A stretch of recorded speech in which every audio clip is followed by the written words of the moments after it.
Hey organizers, Allison with Cascadin. Thanks for joining me today. With the release of Cascadin 2.0, you have more control than ever over how you organize your life, your work, whatever it is you've got going on. So today I'm going to show you how the different layers within Cascadin can help you create a simple system just for you. So to start, we're going to look at spaces. So think of spaces as buckets or areas of work that you are involved with.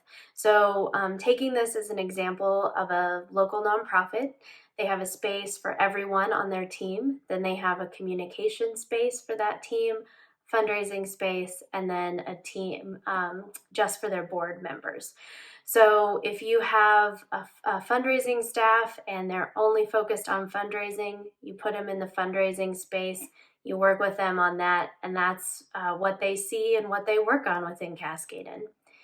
So now I'm going to activate this fundraising space and kind of keep going down, narrowing down the different layers. So the next layer would be projects. So projects are things within a space. So on the left navigation, I'm going to click on projects. And now we see, as is typical, there's an annual fundraiser that you're working on. So I'm going to click on this project. And here, everyone in the space can see what's going on, participate in discussion. Maybe you have some quick to-dos you want to add to this project.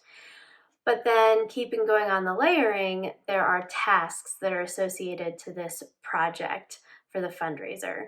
And so those can be, finding the venue, hiring a caterer, designing an invitation, which looks like that's already done, which is fantastic. So now maybe you want to get input and feedback on that design of the invitation.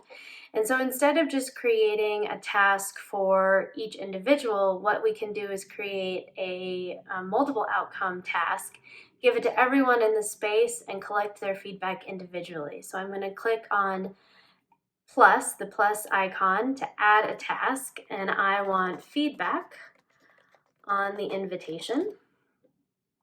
I can even link to the Google Doc so that everyone can get that design. So now it's there, so they just click on that. This is a multiple outcome task that I'm going to assign to everyone in this space. So there's just 4 members. Give it to them, give them a deadline, and then I'm going to hit save.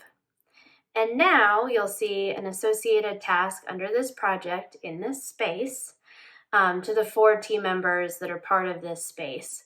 And as each of them finishes their feedback or provides you their thoughts, you'll be notified. So let's say I've already written my notes on this. I'm marking it complete. And now when we look, one of the 4 tasks have been completed. So you know where everybody's at. You don't have to, send an email or send a message. You know where everyone is at with that. So this is just one example of how you can use the different layers of spaces, projects, and tasks to create a simple system for your organizational needs. Check out our other resources and don't hesitate to reach out when you have questions. As always, take care and keep thriving.